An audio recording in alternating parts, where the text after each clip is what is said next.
kepada Bang Peri, kurang lebih waktu 10-15 menit ke depan Bang Peri, sebelum nanti saya akan gali dengan beberapa pertanyaan, ya. Waktu dan tempat kepada Bang Peri kami persilakan. Tepuk tangan yang meriah dulu dong teman-teman buat Bang Peri. Gaspol dong di kolom chat.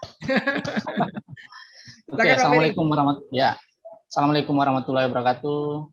Selamat pagi semua. Sebelumnya saya ucapkan terima kasih buat teman-teman IBT Untani. Ini event yang beberapa kali saya terlibat. Indofam ini sebagai wadah saya untuk belajar bisnis, karena basicnya sebetulnya saya bukan orang bisnis atau pengusaha ya, orang teknis yang kemudian coba terjun di bisnis, khususnya di bisnis digital ya. Baik, mungkin saya mengenalkan Indofam. Saya akan share slide sebentar mungkin. Ya, saya akan coba memperkenalkan apa itu Indofam dan sejarahnya sebetulnya. Ini bukan kayak sejarah berdiri perusahaan-perusahaan besar ya. Ini bisnis kecil-kecilan sebetulnya. Jadi sebelumnya mungkin saya akan tuliskan profil saya di sini bahwa nama lengkap saya Ferianto Mohi. Ini saya kelahiran Gorontalo, aslinya Sulawesi sebetulnya. Merantau saya di Pontianak. Dan latar belakang pendidikan saya teknik informatika. Kemudian saya juga pernah menjadi karyawan, bahkan sempat juga menjadi tenaga pengajar. Cuma ketika itu saya mikir kayaknya saya tidak cocok jadi tenaga pengajar nih. Saya mengundurkan diri jadi tenaga pengajar ya. Kemudian pindah ke Pontianak dan coba merintis bisnis digital gitu, khususnya Indofam. Nah, mengenai Indofam sendiri sebetulnya ini layanan untuk masyarakat urban sebetulnya. Target kita adalah orang-orang yang tidak punya akses langsung ke pasar atau supermarket yang menginginkan ada belanja kebutuhan dapur. Nah, kita coba menargetkan mereka-mereka yang seperti itu. Ini berdiri tahun 2019 yang dinaungi oleh PT Lumbung Pangan Pontianak. Nah, kita menawarkan jasa sebetulnya dalam tanda kutip jasa dan jual beli produk dan jasa sebetulnya. Jadi orang bisa mendapatkan produk-produk untuk keperluan produk pangan ya, untuk keperluan rumah tangga, kemudian jasa untuk mengantarkannya sampai ke rumah. Nah, benar seperti yang disampaikan Bang Haji tadi, kita mulai dari 2019 jauh sebelum pandemi, artinya jauh kita kenal namanya PPKM, ada namanya lockdown dan seterusnya. Nah, ini tidak serta-merta langsung idenya buka aplikasi atau buka model seperti yang sekarang. Kita lebih ke yang lebih luas sebetulnya. Bagaimana kok di Pulau Jawa harga cabai mahal murah, di Pontianak atau daerah lain mahal. Kenapa begitu? Dan sebaliknya ada di Pontianak murah, di sana mahal gitu. Kita coba berdiskusi mengenai hal itu sebetulnya. Dan itu dimulai di warung kopi seperti yang disampaikan Bang Reni tadi. Ngopi atau cari inspirasi di warung kopi itu memang cukup bagus. Yang penting ngopinya itu dalam rangka untuk positif ya, artinya tidak membuang-buang waktu begitu saja. Nah, kemudian berjalannya waktu, akhirnya kita coba mulai dari yang lebih sederhana atau yang lebih kecil kita bisa implementasikan. Kemudian jadilah Indofam, buat aplikasi Indofam seperti yang saat ini. Nah, visi kita sebetulnya ya, sebenarnya visi itu sesuatu yang boleh dibilang juga harus punya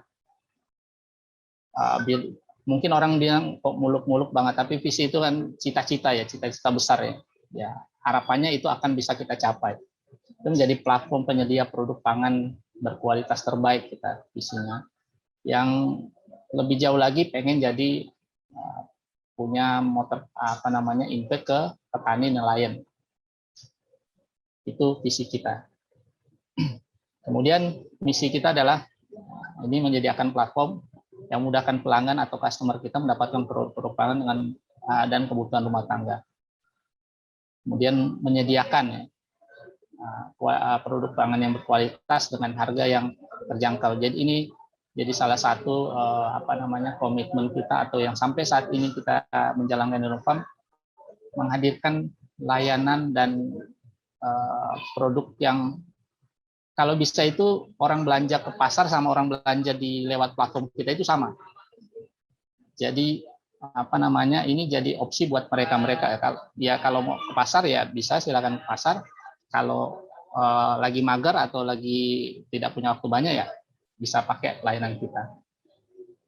Kemudian melakukan pengawasan dan seterusnya berinovasi lah.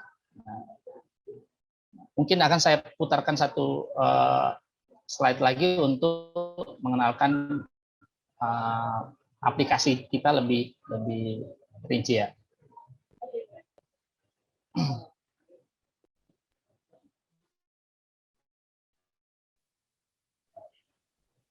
Berarti harganya itu bisa sama seperti mereka belanja langsung di pasar ya Bang ya?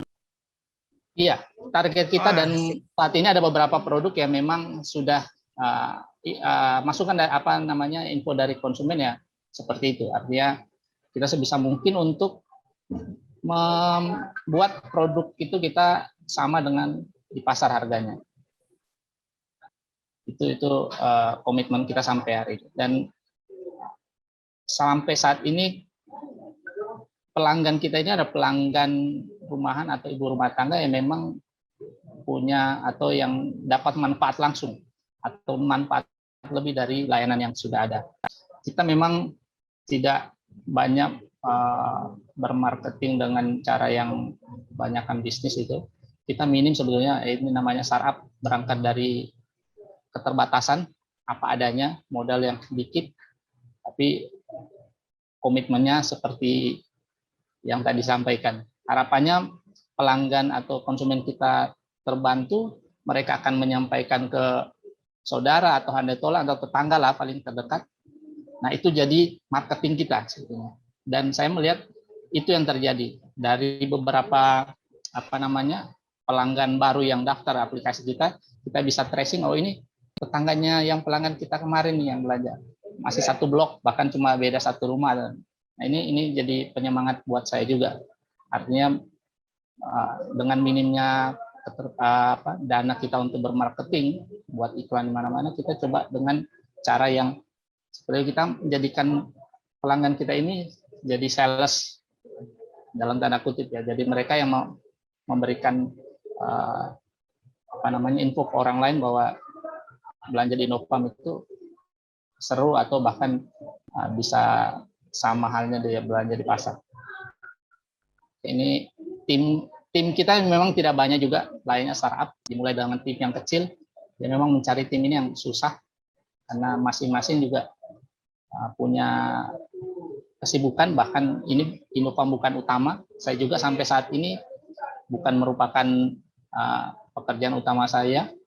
Jadi masih tetap ada aktivitas lain, tapi tetap berusaha semaksimal mungkin untuk memberikan pelayanan. Ini sebenarnya sekilas mengenai ini orang mungkin akan melihat keribetan seperti ini di pasar kan tradisional kan seperti ini mungkin keadaannya, dan ada orang-orang yang tidak tahan atau tidak kuat dengan kondisi seperti ini di pasar. Nah ini coba kita carikan solusi. Ini jadi gambaran-gambaran yang dialami orang belanja konvensional. Nah, kita carikan solusi dengan membuatkan satu platform yang memudahkan mereka untuk mendapatkan barang pangan. Ini tagline kita ada belanja sayur nggak perlu kemana-mana, bahkan sambil di atas tempat tidur, di sambil nonton TV, klik ya, pegang handphone, belanja sayur, belanja ikan, ya, oke, check out, dikonfirmasi, oke, besok diantar.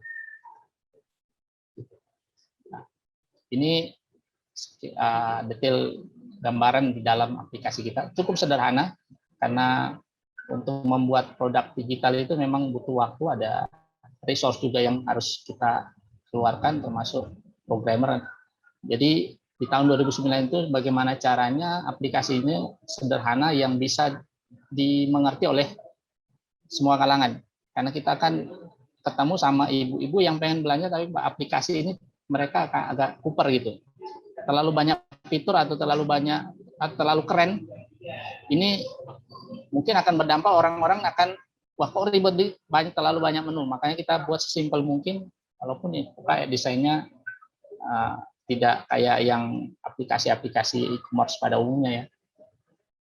Nah, sesederhana mungkin, yang penting mereka bisa lihat barangnya apa, foto, ada informasi harga, gramasinya, itu ukuran satuannya apa, kemudian ada informasi sudah berapa dia belanja, karena ini menjadi penting juga. Biasa kan orang belanja, kemudian harus klik keranjang belanja baru lihat, udah banyak. Nah, kalau di kita coba kita tampilkan paling depan, jadi klik, tambah 1, oh jadi berapa ya, tambah 2, oh jadi berapa ya. Jadi biasanya ibu-ibu lebih teliti sama hal-hal seperti ini. Beda 1.000 aja mereka cari di toko sebelah aja ya. Padahal kesananya bayar parkir. Ya, kita belajar dari seperti itu. Makanya sederhana mungkin dan seinformatif mungkin aplikasi yang kita buat. Kemudian juga di sini kita memberikan pilihan waktu pengantaran. Pilihan waktu pengantaran ini adanya kan orang, mungkin kebanyakan orang akan belanja hari ini untuk besok. Nah, tapi kita bisa berikan pilihan bahwa mereka akan bisa memilih untuk waktu, misalkan, oh besok saya ada acara atau ada weekend ini saya ada mau makan-makan sama keluarga, saya pesan hari ini aja. Gitu. Jadi kita berikan opsi waktu pengantaran, tanggal pengantaran hari, kemudian waktunya. Jadi ada kan orang yang minta diantar pagi, tapi ada juga ternyata orang yang pagi itu tidak di rumah atau mereka bekerja ya, ibu-ibu rumah tangga yang bekerja aktif di kantor, mereka itu aktifnya atau ada di rumahnya setelah jam-jam tertentu atau di siang hari ya, minta diantarkan seperti itu. Nah, kita juga di aplikasi kita sudah menyediakan, sama halnya dengan yang aplikasi-aplikasi e-commerce lainnya, ada kolom untuk mengisikan kode promo. Ini jadi marketing toolsnya untuk kita.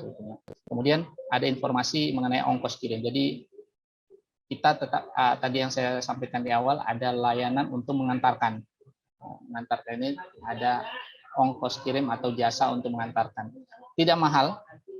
Di kita itu minimal 7.000, artinya di wilayah kota Pontianak sekitarnya itu mulai dari 7.000.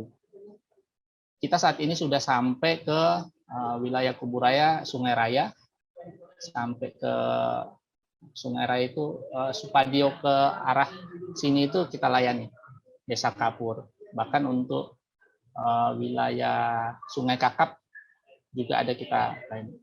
Tapi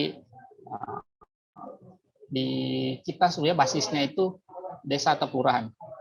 Jadi orang daftar di aplikasi kita itu harus menentukan dia tinggal di desa atau kelurahan mana. Itu menjadi basis kita untuk menentukan ongkir. Ya, kenapa begitu? Karena di awal kita belum bisa membuat teknologi yang kayak Gojek yang bisa mengukur dari jarak dan seterusnya. Ribet kita, daripada ribet-ribet aplikasi akan lama di develop.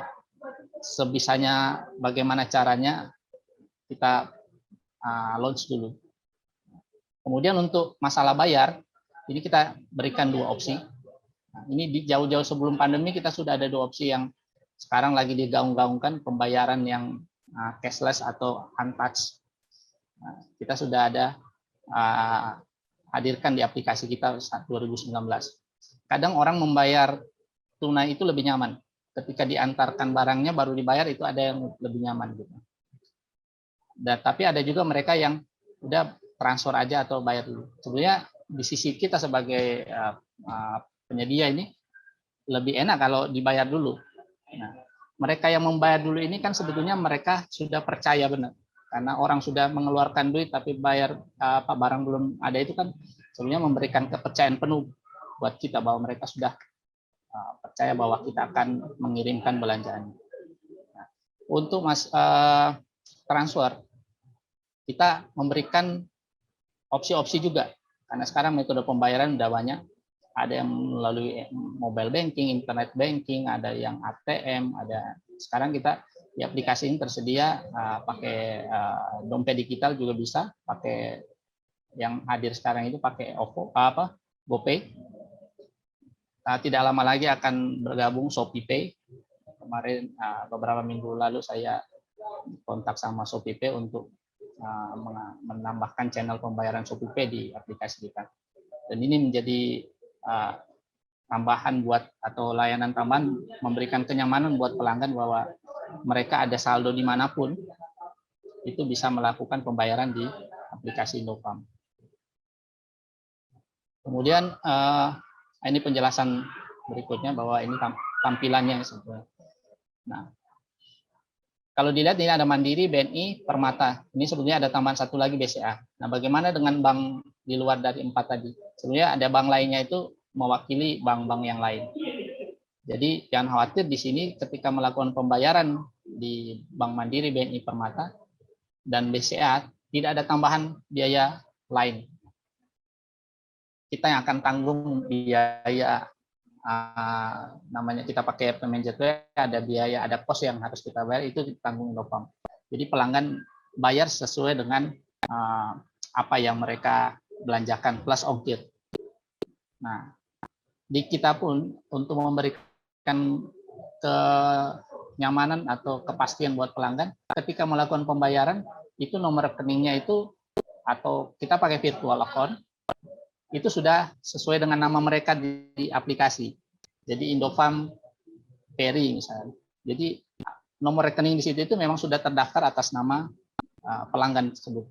Nah, memang di awal-awal kita mengedukasi ibu-ibu ini agak susah. Bahkan saya punya pengalaman, mereka malah tidak percaya ini. Kok bisa seperti itu, Bang, katanya. Biasanya kalau saya transfer, kirimkan bukti. Kan saya bilang, Ibu lakukan transfer aja dengan nomor yang tertera, tidak perlu lagi melakukan konfirmasi karena sudah otomatis di aplikasi kita akan dapat notifikasi bahwa pembayaran. Oh, kok bisa katanya? Malah dalam tanda kutip beliau malah curiga atau tidak percaya. Jadi ini jangan-jangan saya setelah transfer tidak dikirim barang saya ini. Nah, ini pengalaman saya 1 jam saya melayani ibu itu untuk menjelaskan bahwa ini teknologi ini sudah mungkin sekarang, Bu. Dan alhamdulillah adalah dia melakukan transaksi dan tidak main-main. 1 juta itu buat kita yang pelaku bisnis kecil-kecilan, mereka belanja 1 juta itu udah senang banget. Dan ternyata ibu itu adalah bukan di Pontianak domisilinya, di Medan.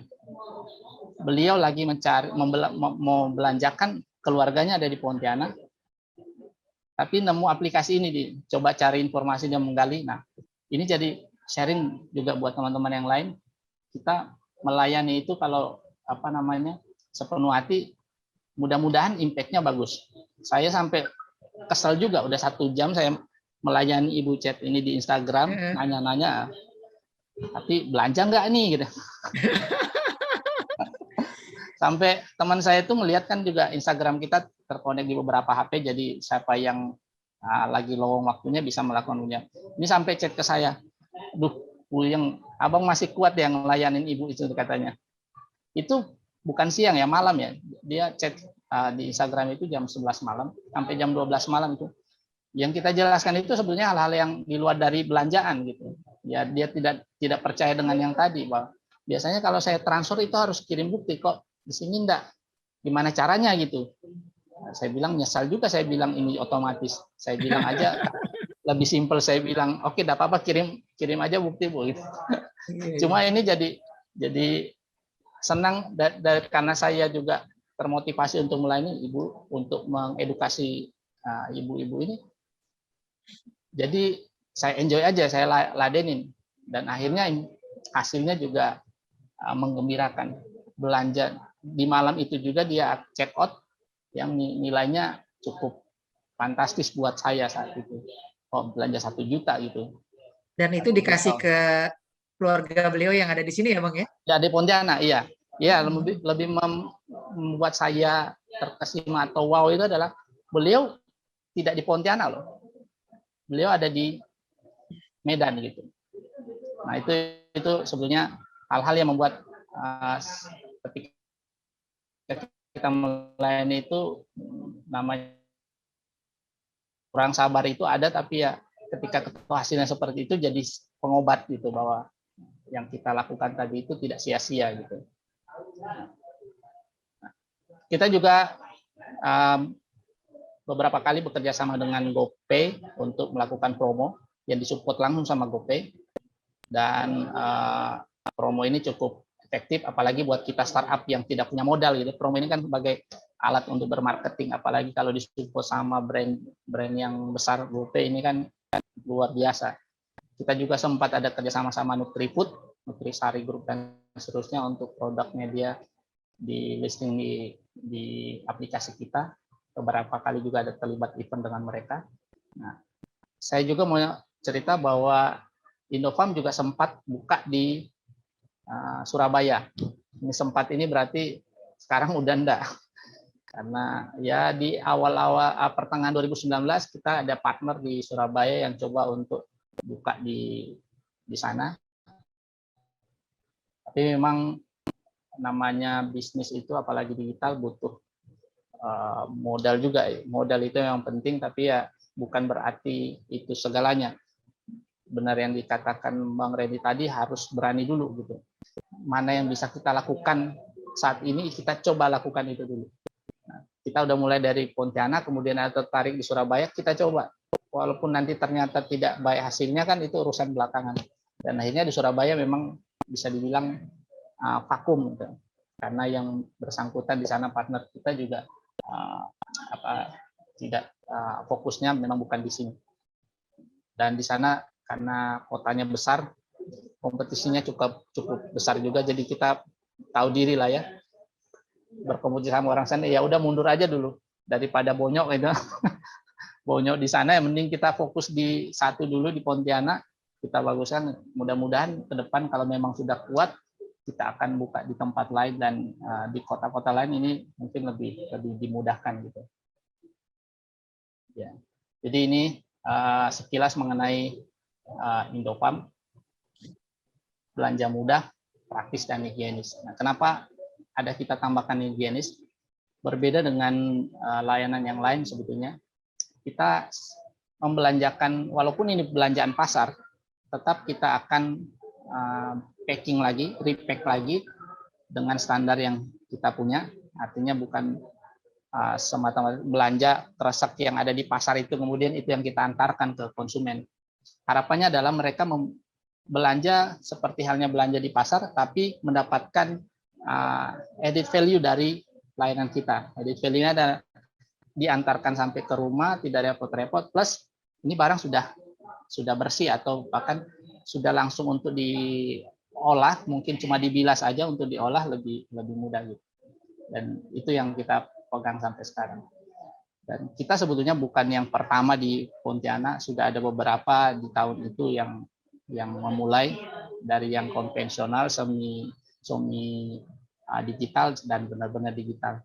Nah, cuma memang setelah pandemi ini banyak yang atau beberapa aplikasi serupa yang bermunculan, bahkan lebih gaulnya lebih dari Indofarm, tapi saya yakin atau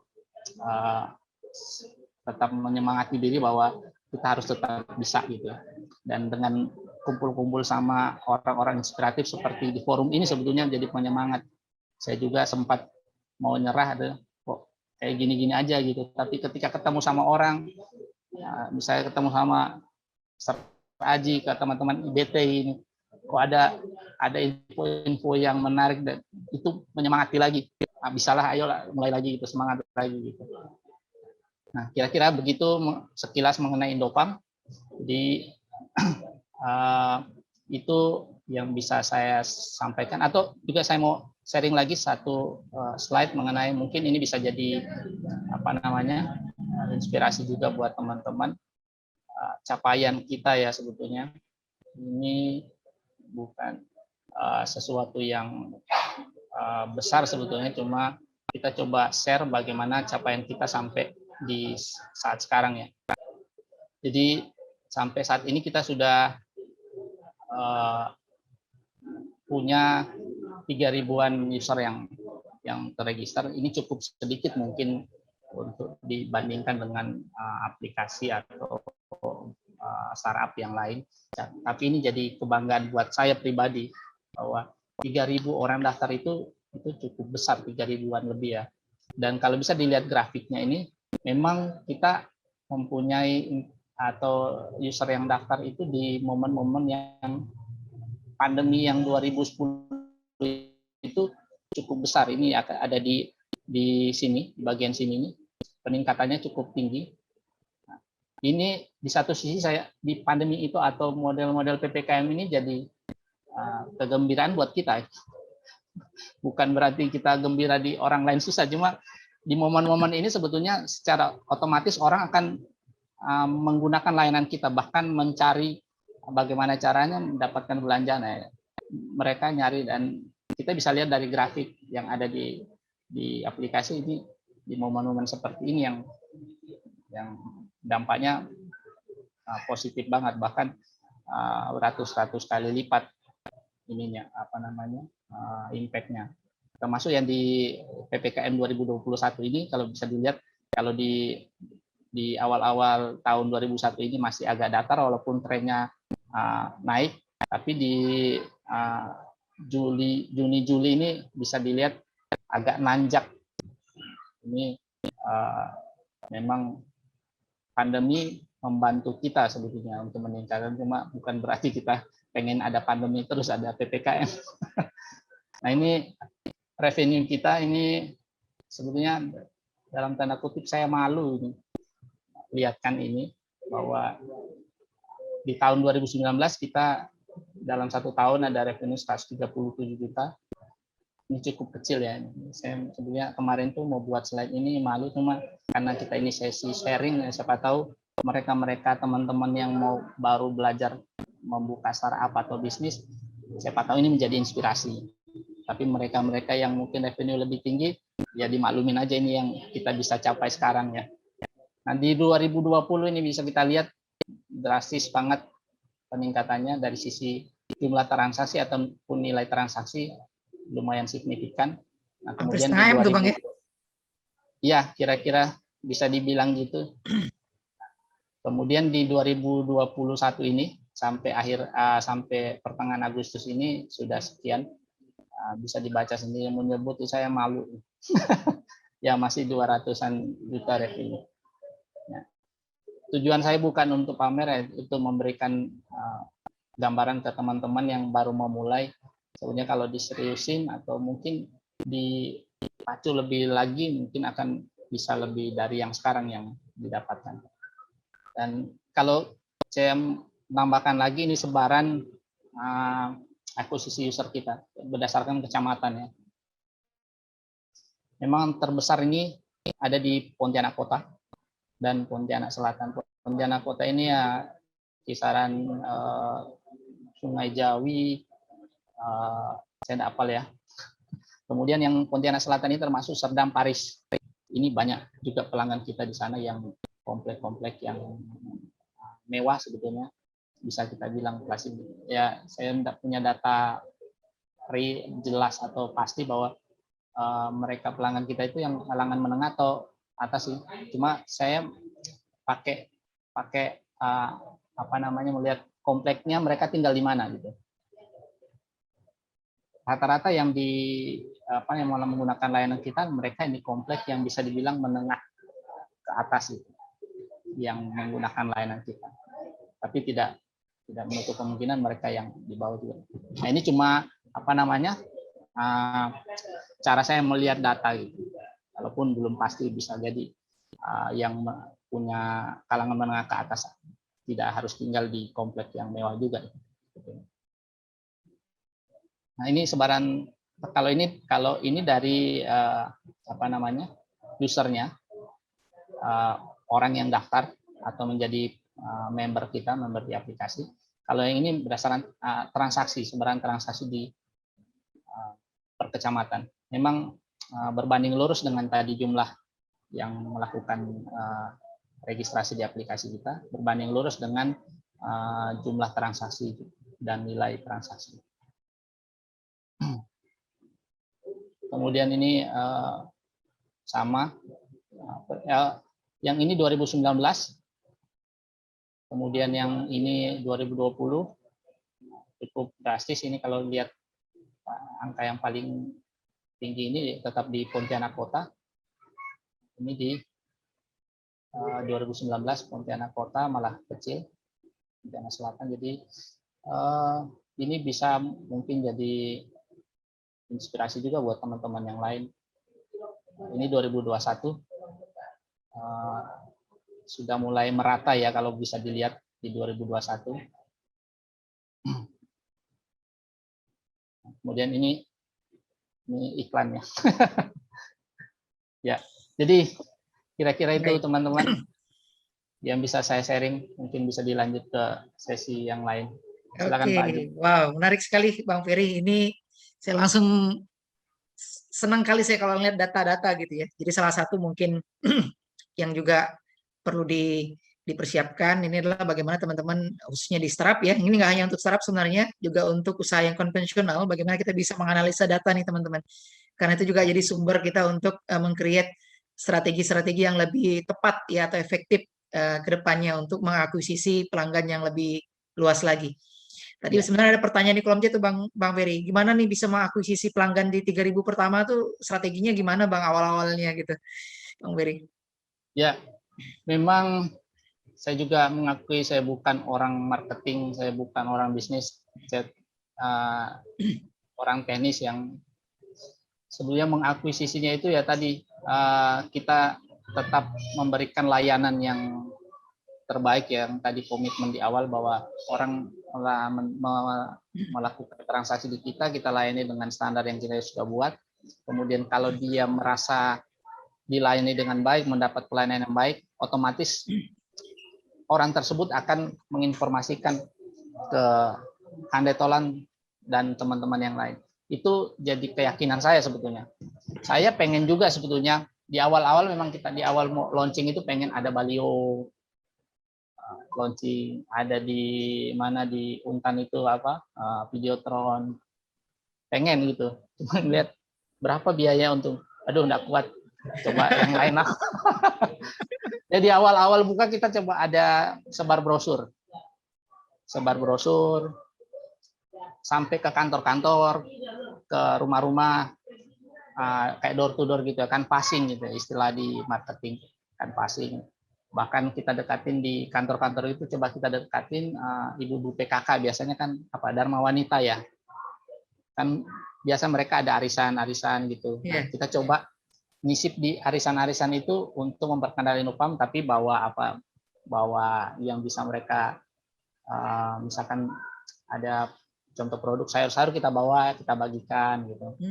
Kemudian kita edukasi mereka, minta waktu 10 menit untuk menjelaskan gitu. Di awal-awal kita lakukan seperti itu. Ada beberapa tim kita akhirnya tereliminasi karena dana kita tidak cukup kuat. Kita coba kayaknya, dan saya lihat juga kurang efektif. Kemudian saya coba memaksimalkan di sosial media, di Instagram sebetulnya. Karena sebetulnya saya mikir bahwa kalau mereka aktif di Instagram, paling enggak mereka yang sudah familiar dengan teknologi smartphone. Karena pengalaman kita kalau canvassing ketemu sama ibu-ibu, wah mas saya enggak punya HP gitu. Oh saya enggak punya kuota gitu. Saya bilang, oh enggak efektif juga kalau canvassing ini. Kalau kita maksimalkan di sosial media, paling enggak satu tahapan sudah kita lewati, mereka sudah kita validasi, mereka yang familiar dengan gadget gitu. Itu sih sebenarnya. Oke, berarti lebih ke organik nama sih ya? Ya, sampai saat ini organik banget. Organik banget ya. Sesuai dengan barang-barang yang dijual ya, fully organik. Betul. Oke, menarik. Bang Ferry, ini saya pengen ngupas lebih dalam nih ya, biar juga jadi insight bagi kawan-kawan. Ini kan artinya kan Bang Ferry ini kan membangun sebuah platform untuk ya menjadi perantara lah ya dari petani ataupun peternak ya yang mempunyai produk itu untuk bisa menggunakan. Ini apakah memang Bang Ferry beli semua barangnya atau kemudian petani ini juga punya akun sendiri untuk mereka bisa mengupload produk-produk mereka, atau seperti apa Bang model bisnisnya yang dijalankan? Ya, bisnis model kita sebenarnya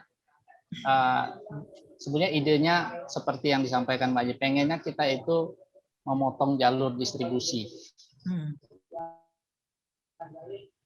Memotong jalur distribusi supply ke pelanggan. Artinya kalau lewat pasar, lewat itu distribusinya panjang, ada cost yang bertambah di situ, sehingga menjadikan harga produk itu jadi bertambah di sisi konsumen.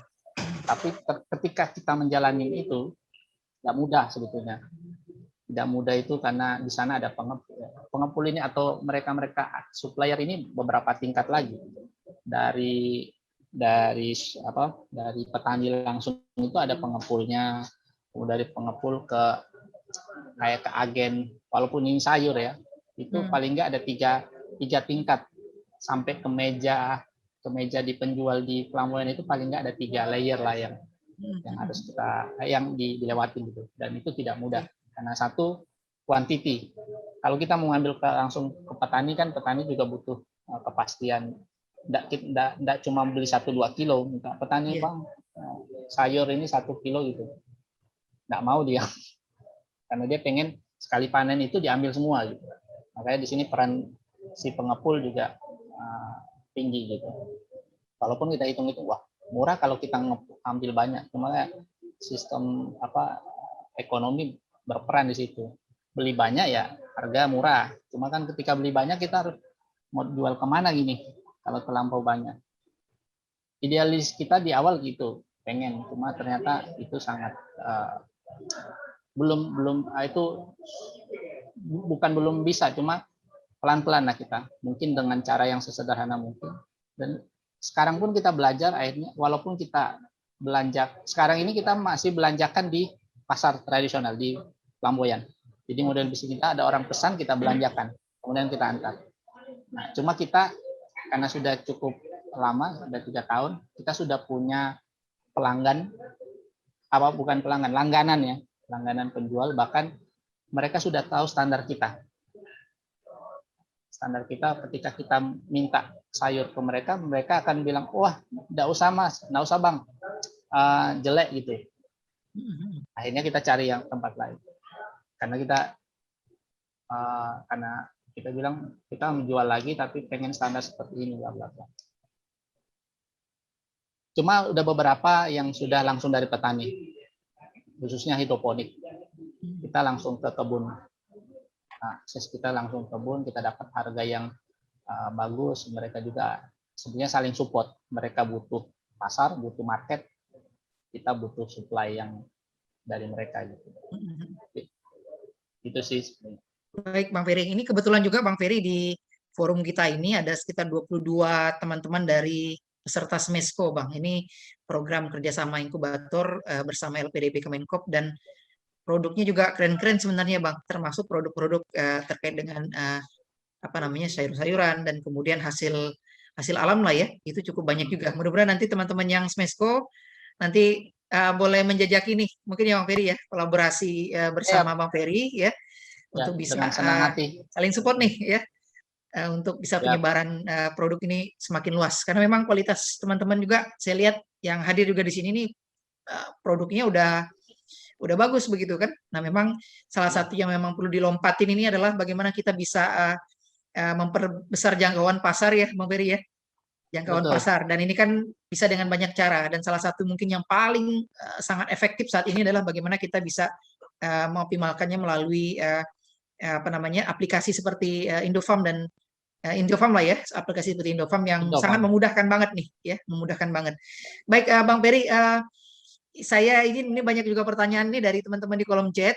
Saya nanti mau ngasih pertanyaan juga mungkin di ujung nanti ya, tambahan lagi. Ini keren sekali Bang aplikasinya. Oh, ini jangan lupa download.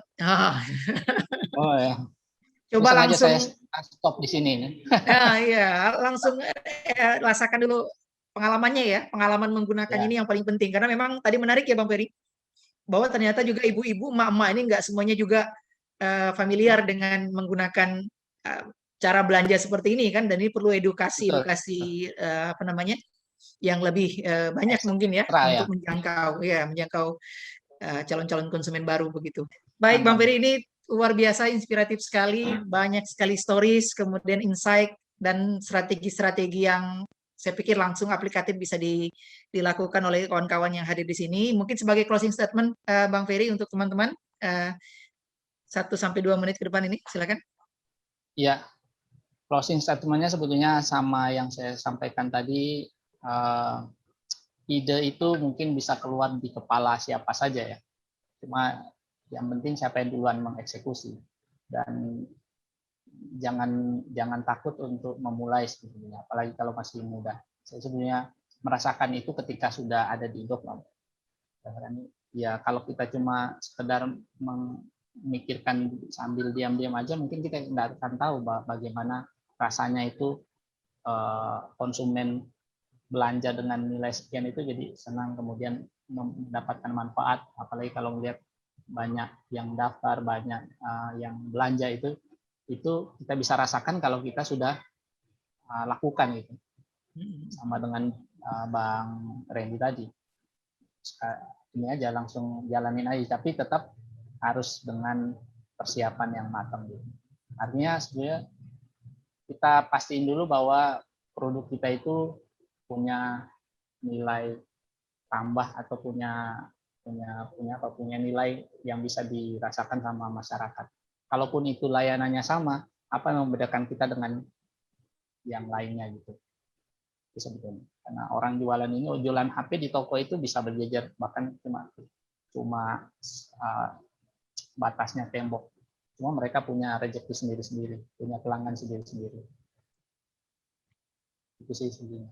Oke, wah, oke, siap teman-teman ya. Jadi jangan terlalu dipikirin, tetap eksekusi, jalani ya. Terjun dulu kalau kata Bang Ferry tadi, nyebur dulu. Ya. Nanti kita akan langsung belajar dengan lebih cepat ya. Dan tadi membuka kesempatan, membuka diri kita juga untuk belajar dari banyak orang. Wah, terima kasih sekali Bang Ferry atas sharingnya. Dahsyat ya, mudah-mudahan teman-teman semua yang hadir di sini mendapatkan banyak inspirasi dan ide-ide kreatif baru ya untuk terus bisa, satu ya, memulai bisnis kita, yang kedua juga bisa mengembangkan bisnis kita hingga naik kelas. Dan kita doakan mudah-mudahan Indofarm terus berkembang ini. Mudah-mudahan tahun ini bisa tembus 10 ribuan, kemudian omsetnya mudah-mudahan bisa terus jadi MM-an ya.